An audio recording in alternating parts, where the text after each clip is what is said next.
সব এই যে অনেক বড় পাহাড়। এই রাস্তা দেখেন, পাহাড় কাইটা রাস্তা বানাইছে, এটা দিয়া পাহাড়ে উঠে। আর এগুলো সব আম গাছ, সিজনের সময় অনেক আম আসে এগুলাতে। আমরা এখান থেকে আইসা খাই। পাহাড়টা দেখেন কত বড়, এটার কোনো সীমা নাই, অনেক দূর। চারদিকে পাহাড় দেখেন, চারদিকে পাহাড়। মেঘ দেখেন কিরকম দেখা যাচ্ছে, অনেক নিচে।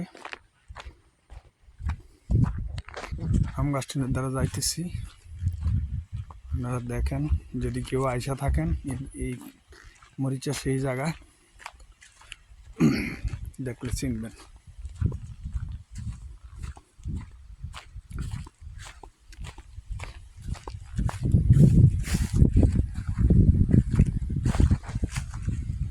অনেক বোল আসতেছে আমের, দেখেন আমের অনেক বোল আসতেছে।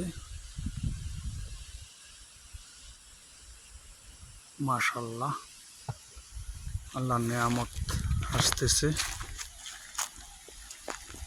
জায়গাটা, এগুলা দিয়ে আগে আগে মাছ থাকতো অনেক।